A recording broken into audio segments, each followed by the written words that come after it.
고민 중에 하나가 그럴 때가 종종 있는 것 같습니다.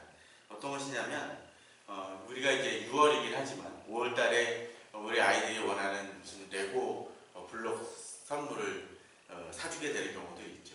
또는 프라모델 같은 경우들을 사주게 되는 경우들이 있습니다. 그럼 어떤 배를 만들기도 하고 또 어떤 때는 건물을 건축하기도 합니다. 특별히 어떤 로봇을 만들어야 되는 경우도 있습니다. 그것이 그냥 블록이 되어져서 마음대로 만들어도 되는 것이면 괜찮지만 어떤 모양을 만들고 그것을 이뤄갈 때 참 곤혹스러울 때가 종종 있는 아버지들이 있습니다. 왜냐하면 그 수백 가지 그 조각들을 가지고 다 조립을 해서 만들어야 됩니다. 아이들에게 그것을 선물을 하긴 했지만 아이들이 만들기보다는 그 아버지가 어린 자녀를 줬을 때는 만들어야 될 어려움이 있습니다. 그러다 보면 제대로 만들어지지 않을 때도 종종 있죠. 그러다 아이들은 뭐합니까? 아버지한테 떼를 씁니다. 왜 만들지 못하냐라고 이야기를 하죠. 무엇이 문제일까요? 자신이 감당할 수 있는 수준의 그 이상의 블록이기 때문일 것입니다. 이런 블록은 그냥 자녀한테 아우 미안하다, 아빠가 좀 더 노력해볼게 하면서 좀 더 몇 시간 고생하면 될지 모르지만 그러지 못한 경우들도 있습니다. 예를 들자면 그런 경우들이죠. 마치 좋은 건물을 만들기 위한 많은 자원들이 있습니다. 그리고 물건 그 여러 가지 재료들과 그 공구와 많은 그런 것들이 있지만 정작 그것을 감독할 사람이 없어서 그 건물이 완성되지 못하는 그런 것이 있다. 또는 이런 레고 블록 정도가 아니라 아주 좋은 그 컴퓨터든 여러 가지 컴퓨터 여러 가지 부품들을 갖다 놓고 조립을 해야 될 경우가 있다고 쳐봅시다. 그래서 이제 어떻게 할까요? 그 컴퓨터에 대해서 알지 못하면 만들지 조립하지 못할 것입니다. 음식도 마찬가지입니다. 음식에 여러 가지 재료들이 있고 또 이 사람이 음식을 만들 수 있는 능력은 있는데 감기가 심하게 걸려가지고 조금만 해도 전염이 된다든지 손이 너무 더 지저분해가지고 손 씻을 데가 없어서 그 음식을 대기만 하면 만들 수는 있는데 그게 더러운 이물질이 묻는 그런 경우라면 어떻게 해야 될까요? 하지 말아야겠죠. 좋은 전자제품 건들다가 망가뜨릴 수도 있습니다. 예전에 저도 초창기 컴퓨터를 100V 사자마자 태워먹은 적이 있습니다. 200V에 꽂아가지고. 그래서 그것을 납품했던 분이 다시 바꿔주느라고 곤혹스러웠던 때도 있습니다. 있을 수 있습니다. 문제가 뭡니까? 제대로 알지 못한 상황 속에서 또는 자격이 미달인 상황 속에서 되어질 경우들이 있다라는 것이죠. 저희는 지난달 5월달을 가정의 달로 보냈습니다. 그래서 가정에 관계된 많은 설교들을 나눴습니다. 그런데 저는 그런 생각들을 해봅니다. 어쩌면 이 시대는 긍정적인 건 부정적인 간에 자기 자녀들과 자기 가족을 지키기 위한 많은 노력들이 이루어지고 있음을 봅니다. 최근에 JTBC 무슨 드라마에 뭐 스카이 캐슬이든 또 무슨 뭐 아름다운 무슨 세상인가 그 후속에 되어졌던 그 드라마들을 보게 되면 자기 자녀들을 지키기 위한 부모의 이기적인 마음들이 나타납니다. 어쩌면 그럴지 모릅니다. 제 옆집 누구 뭐 차돌이가 뭐가 되고 무슨 상관이냐. 네, 너만 잘 되면 되지 않은 생각을 갖는 부모들 의외로 많습니다. 저 사람을 짓밟더라도 저 사람이 원래 온전히 받아야 되는 어떤 물건이라 할지라도 또는 자격이라도 지위라 할지라도 내가 편법과 불법을 사용해서라도 내 자녀가 성공하면 좋은 거지라고 생각하는 생각들이 이 시대는 있는지 모릅니다. 그러나 5월 가정의 달 끝나고 무슨 달이 있습니까? 여러 가지 얘기들을 많이 하지만 호국의 달이라고도 얘기를 합니다. 왜 그렇나요? 아까 광고 시간에도 얘기했지만 기념일이 두 가지가 정도가 있죠. 6월 6일 현충일입니다. 6월 25일 무슨 날입니까? 한국전쟁 6.25가 있었던 문제가 뭐였나요? 그분들이 목숨을 던졌던 이유가 무엇입니까? 나라를 지키기 위해서입니다.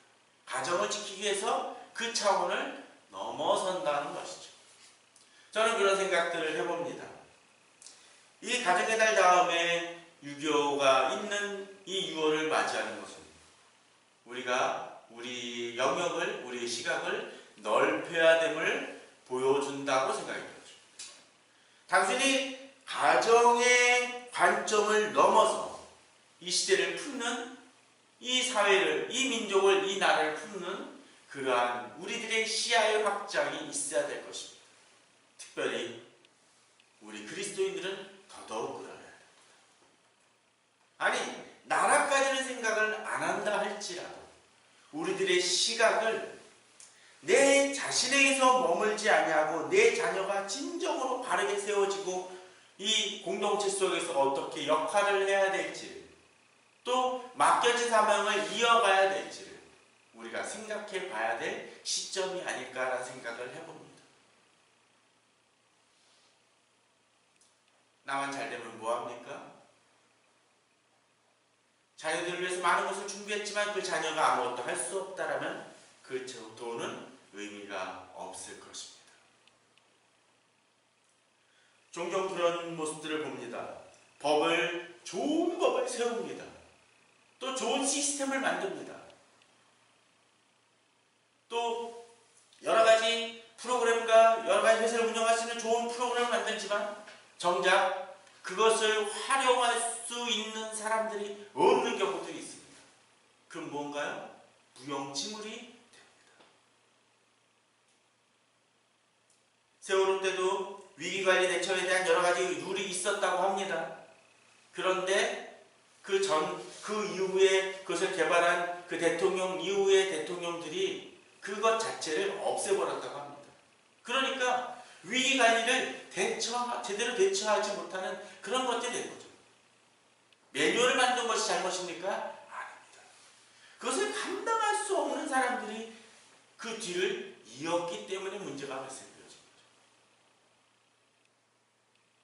오늘 본문을 보게 되면 다윗의 유언과 또 자신이 이제 왕위를 떠나서 죽음 이후에 벌어질 일들을 대처하는 모습들이 벌어집니다.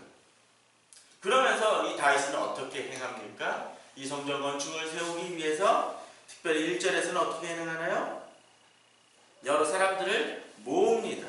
그죠? 모으고 이 사람들을 당부를 하고자 하는 모습이 나타나고 있습니다. 그러면서 성전 건축에 특별히 여러 가지 이야기들을 하고 있습니다.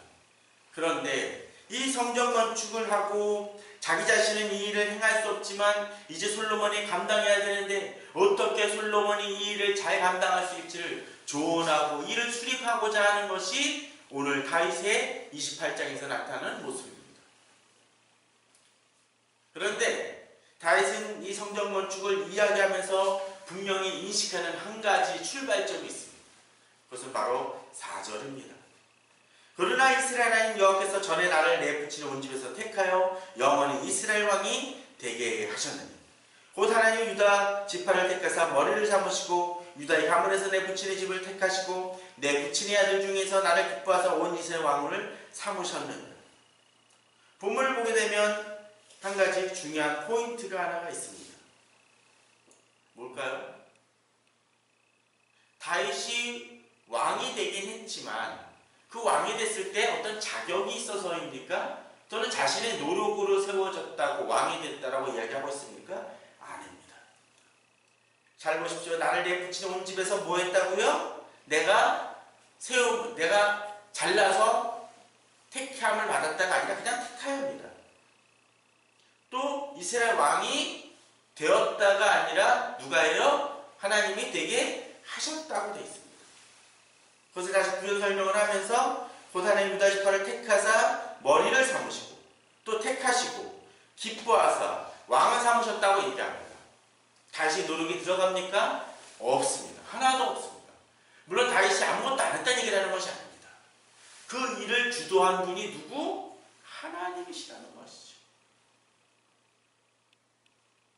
이것은 자신이 어떤 존재인지를 인식하는 겁니다.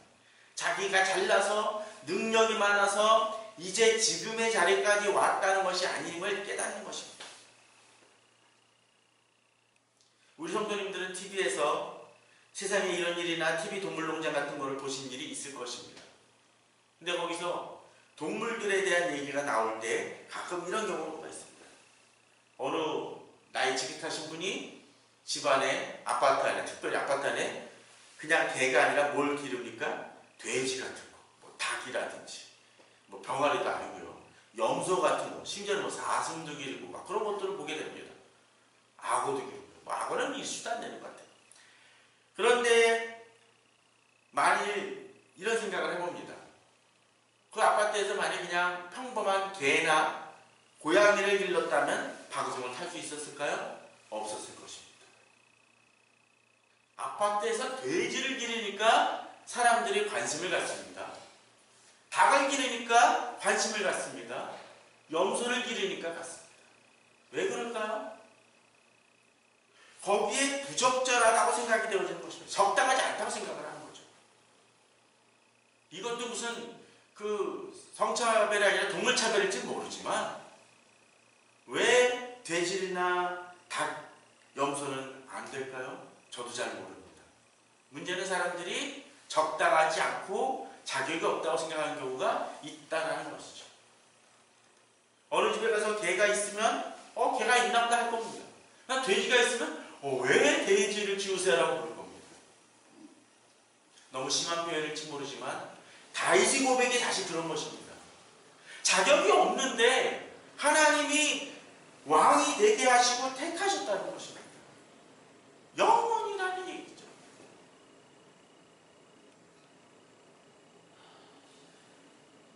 갑자기 자기 자신에게 좋은 집이 주어졌어요. 돈 한 푼 없는 사람인데. 지난번에 어느 방송에서도 그런 얘기가 나오더라고요. 어느 빈털털이 된 연예인이 제주도에 갔는데 좋은 집 보고서 집이 좋다라고 그러니까 500만 원만 내놔라. 그 집 내가 살게 해주겠다고 얘기했다는 얘기를 얼핏 들었습니다. 자초지종은 잘 모릅니다. 이분에게 있어서는 그것은 은혜입니다.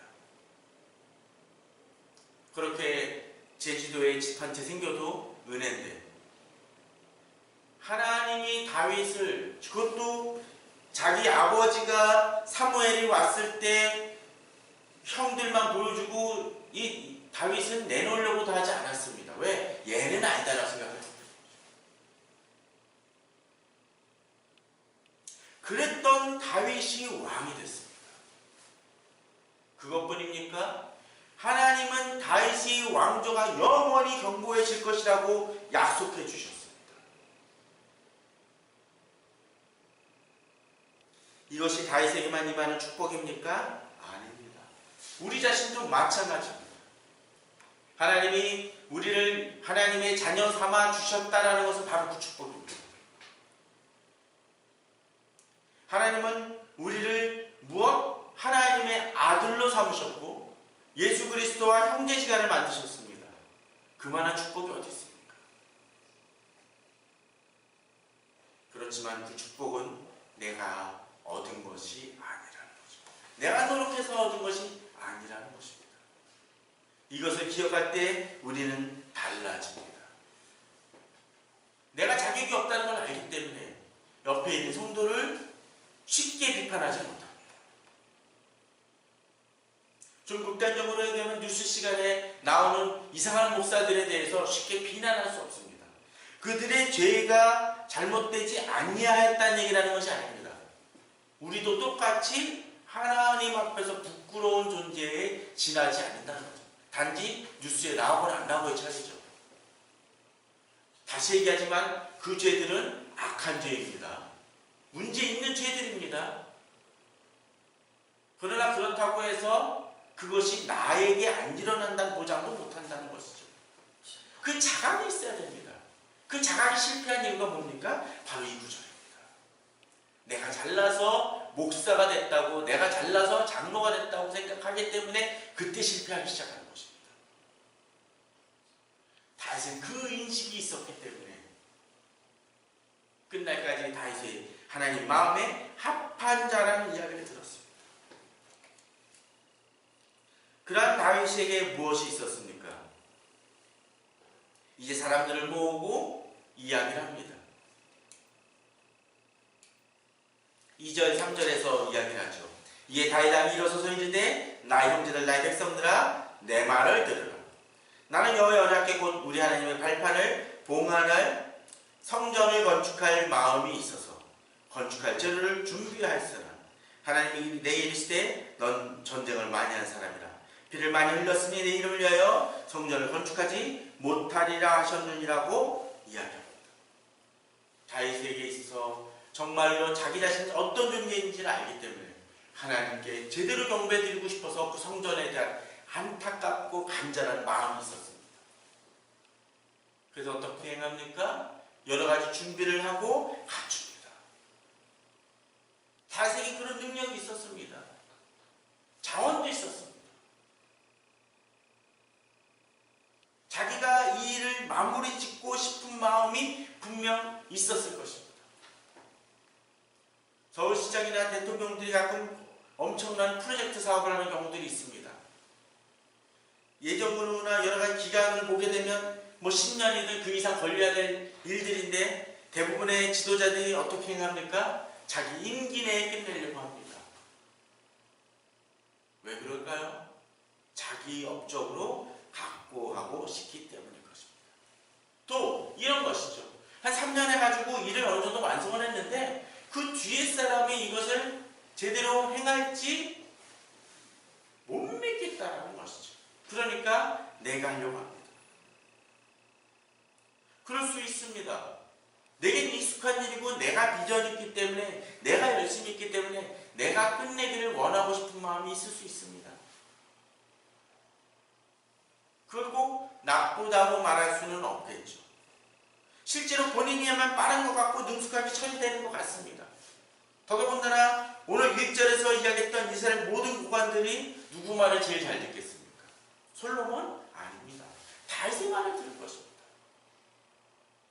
그러나 그럼에도 불구하고 다윗은 이제 하나님의 명령의 말씀에 비추어 자기가 어떻게 행합니까? 멈추고자 합니다. 이 시대 많은 문제들은 무엇입니까? 내가 하려는 것입니다. 내가 하려다 보니까 조급해지고 부실해집니다. 많은 목사님들이 나중에 은퇴를 하시고서 그러죠. 후임 목사님을 세웁니다. 그때 후임 목사님들이 대부분 하는 얘기가 뭡니까? 아니 맡기시는 목사님들이 다 네가 알아서 해라 라고 이야기를 하지만 별로 멀리 떨어지지 않는 분들이 있습니다.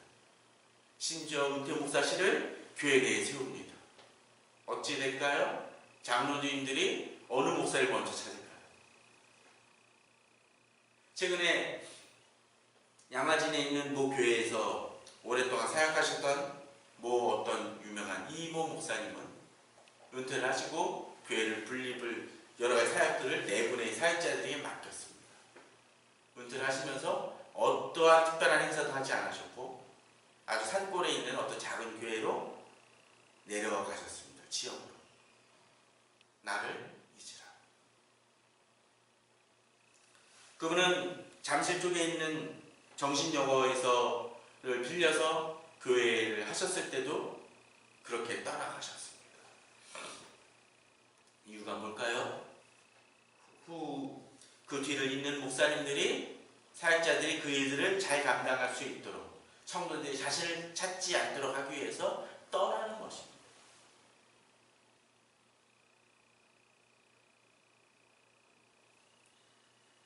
그러나 자신이 하려고 그 일들을 할 때 명목상으로는 이제 물려줬다고 하지만 계속적으로 참견을 할 때 일을 꼬일 것입니다. 우리에게 필요한 것은 무엇입니까?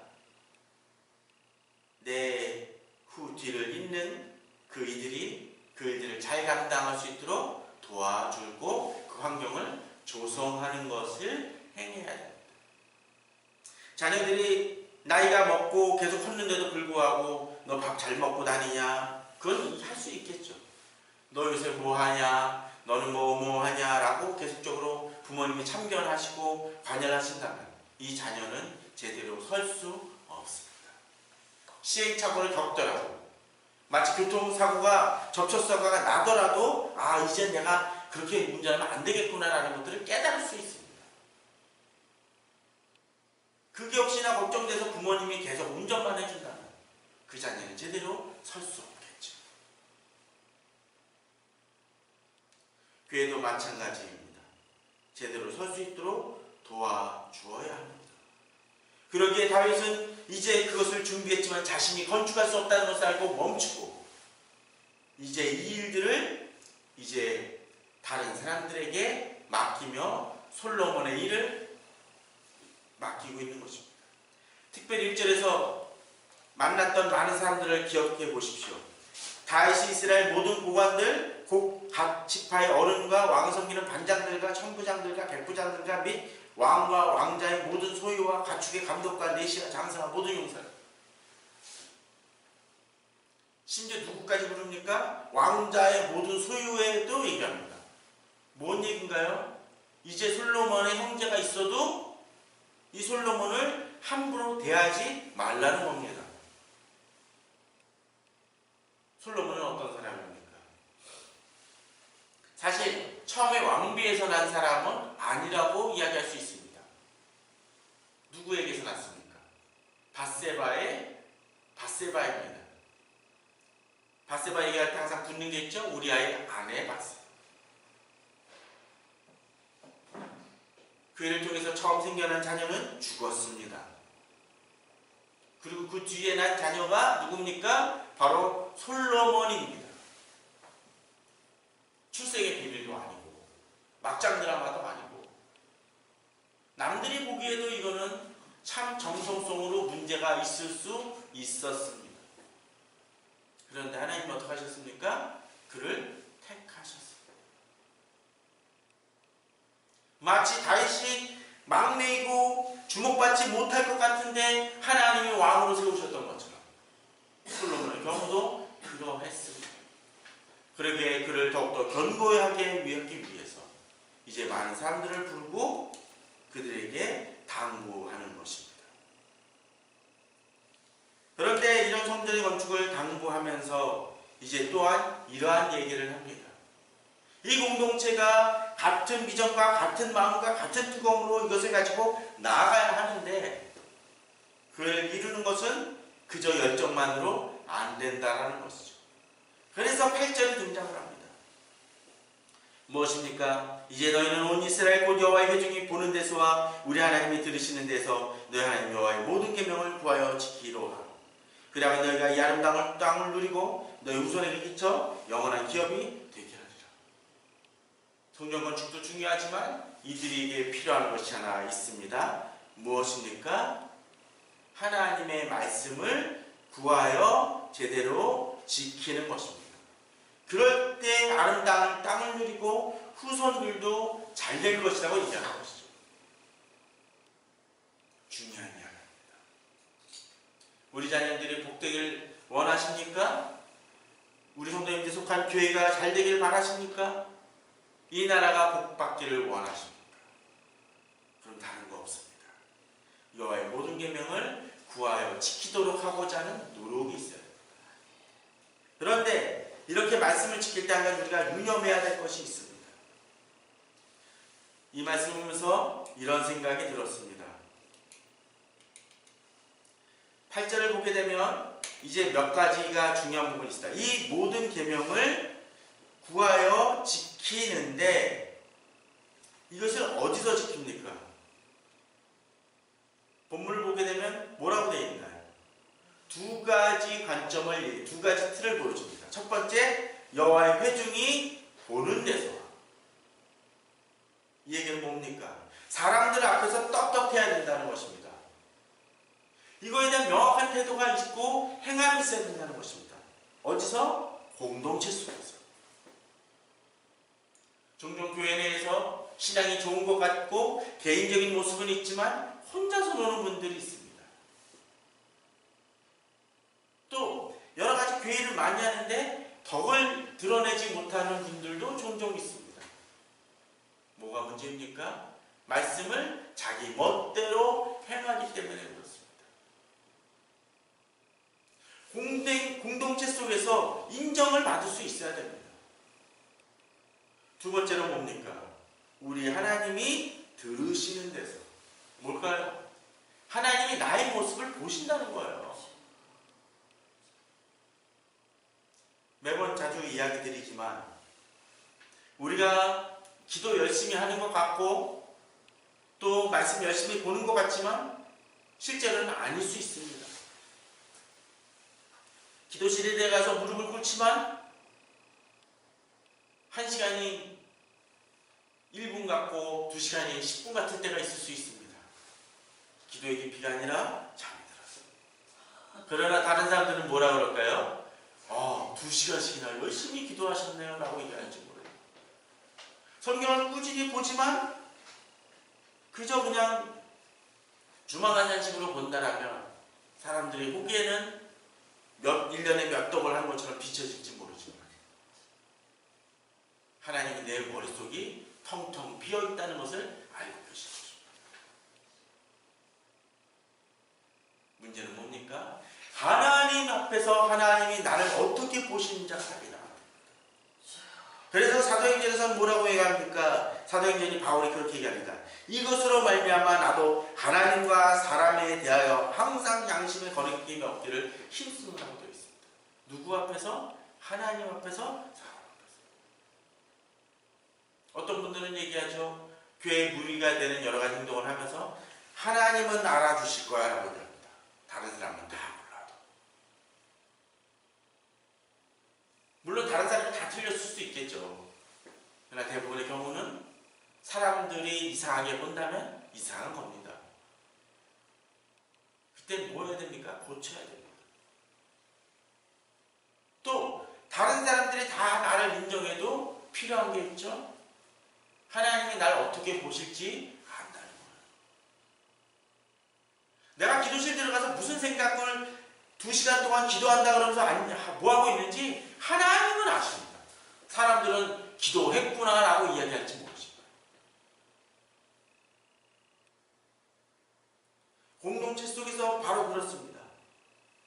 정말로 이 시대에 많은 믿음의 가정이 있음에도 불구하고 그 열매들이 제대로 거쳐지지 못하는 이유는 바로 이것입니다. 하나님 앞에서 떳떳하지 못하거나 사람들 앞에서 제대로 서지 못했기 때문인 것입니다. 그들 앞에서 하나님의 계명을 제대로 지킨다면 이 시대의 모습은 달라집니다. 그 가정은 진정으로 복을 받을 것입니다. 그 교회는 아름다워질 것입니다.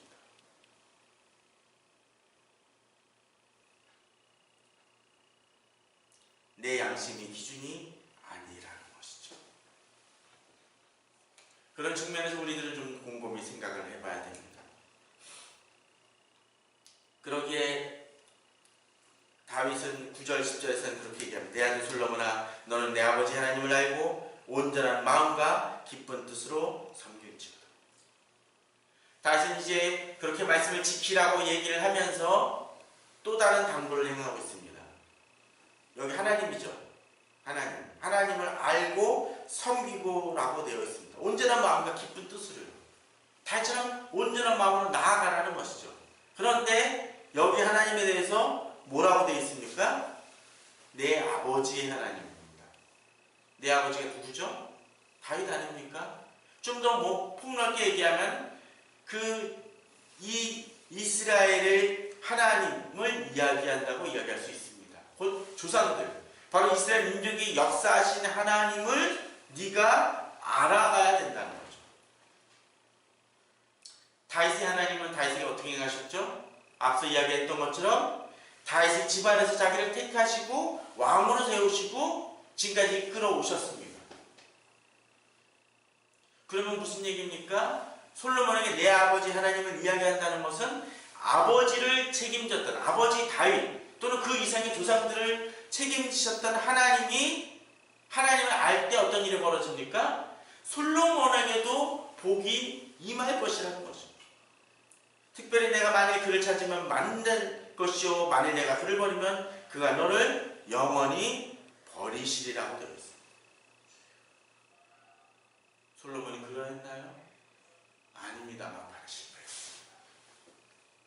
바로의 딸들을 들이지 말라고 했었을 때 들였습니다. 많은 이방 여인을 첩으로 두었습니다.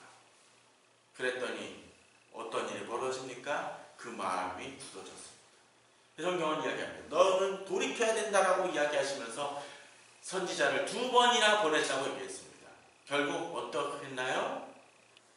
그것을 고치지 않음으로 인해서 솔로몬 부귀와 영광은 누렸을지 모르지만 하나님과는 멀어졌습니다. 바로 이 구절. 만약 그를 찾으면 만날 것이요 내가 그를 버리면 그가 너를 영원히 버리시라. 그래서 삼가야 된다는 거예요. 그러나 삼가지 못했습니다. 비록 솔로몬은 여호와의 성전을 건축했을지 모르지만 바로 자기 아들 뒤에부터 그 성전의 건물은 침탈당하고 그 물건들은 빼앗기기까지 했습니다. 그것에 넣어두었던 십계명을 지금 발견할 수 있습니까? 없습니다. 법궤 어디 갔는지도 모릅니다. 왜? 하나님이 떠난 법궤는 의미가 없기 때문에.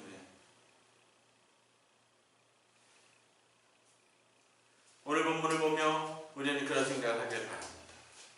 진정 우리 자녀들에게 무엇을 물려줍니까? 우리 공동체에게 무엇을 주십니까?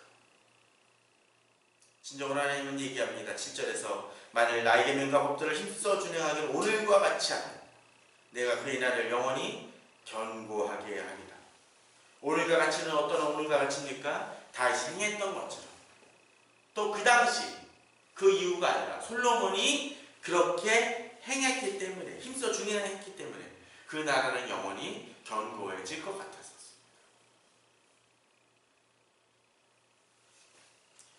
오늘 저는 진정으로 이 땅을 견고하게 하기를 원합니다. 또 우리 가정들이 복되기를 원합니다. 필요한 건 무엇입니까? 그 일을 위해서 우리가 수고해야 될 것이고 우리 자녀들을 교육을 시키며 또 우리 공동체가 한 믿음과 한 비전으로 하나님께 나아갈 수 있도록 도와줘야 됩니다. 솔로몬은 다윗 대신에 여호와의 성전을 건축했을지 모르지만 결국 하나님을 떠나는 모습으로 전락하고 맙니다. 다윗은 이제 그에게 마지막으로 당부를 합니다. 20절 21절이죠. 또 그의 아들 솔로몬에게 대해 너는 강하고 담대하게 일을 행하라. 두려워하지 말며 놀라지 말라. 내가 여호와의 성전의 공사를 모든 일을 마치기까지 여호와 하나님 나의 하나님이 너와 함께 하사 내게서 떠나지 아니하시고 너를 버리지 아니하시리라. 무슨 얘기입니까? 비록 아직은 타락 전이니까 솔로몬은 그 말씀을 붙들고 그대로 행했습니다. 그리고 다윗이 당부했던 것처럼 하나님이 이 다윗을 책임지고 돌아보셨던 것처럼 솔로몬을 도우셔서 하나님이 여호와의 성전을 건축하도록 만드십니다. 다윗은 그것을 당부했고 그래서 다윗이 아닌 솔로몬을 통해서 이 일이 이루어지도록 이끌어냅니다. 특별히 21절은 어떻습니까? 1절에서 다윗이 여러 지도자들을 부르고 당부했던 일들을 통해서 이제 21절을 통해 이들이 그 솔로몬을 도와서 이 일을 완성하도록 계속적으로 독려하고 약속합니다. 저는 그런 생각들을 해봅니다. 신앙에 있어서 자주 얘기 드린 얘기지만 독불장군은 없습니다. 많은 이들이 우리 성도님들을 도와서 일을 이룹니다. 그것을 제대로 잘 활용할 때 더욱더 힘을 얻습니다. 저도 지금까지 사역을 해오면서 저를 도와주신 많은 분들의 모습들을 기억을 합니다. 그분들이 있었기 때문에 그래도 지금 이 자리에 서 있을 수 있습니다. 그 믿음이 있어야 됩니다. 목회자만 그렇습니까? 아닙니다. 우리 성도님들도 마찬가지죠. 그분들을 기억하십시오. 어떤 때 도움이 필요하면 도와달라고 이야기를 하십시오. 그것이 기도권 실제인 물질인 것 같아요. 그것을 통해서 서로 협력해 나아갈 때 주의 일은 이루어집니다.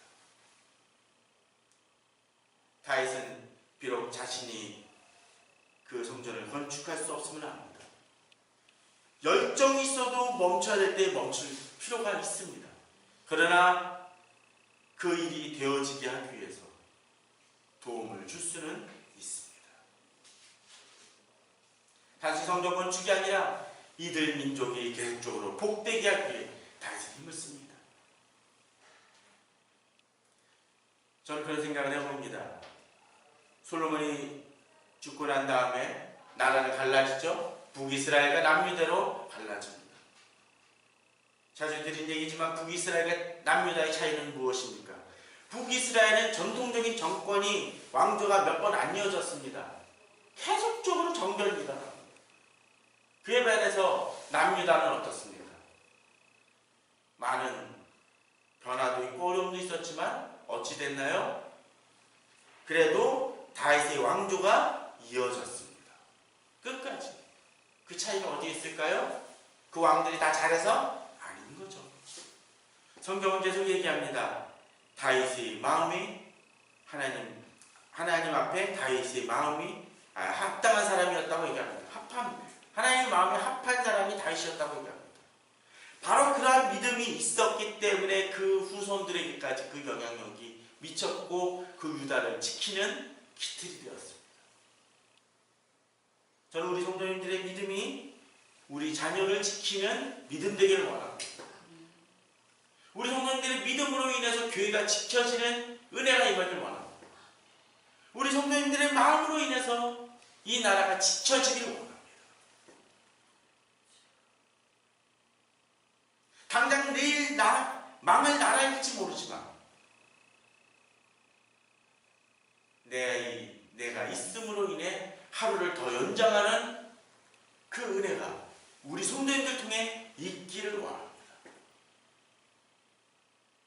우리나라의 역사가 실제로 그러했던 것 같습니다. 뭐 잘난 거 있습니까? 독재하겠다는 대통령을 수두룩했던 나라, 자기 이성을 누리는 국회의원으로 가득 찼던 이 나라, 극우의 목사님들 중에 사고친 목사님들이 많았던 나라, 무슨 이유로 하나님이 이 나라를 지키셨습니까? 간단합니다. 하나님 마음에 신실했던 여러 성도님들이 있었기에, 그들의 기도가 있었고 그들이 나의 자녀를 키웠기 때문에 지금의 시대가 그래도 유지되어지는 것이라고 저는 믿습니다. 그러한 믿음을 계속적으로 가지시고 나의 자녀들, 나의 공동체를 위해서 힘쓰시는 우리 성도님들 되시기를 주님의 이름으로 축원합니다. 다 같이 기도하시겠습니다.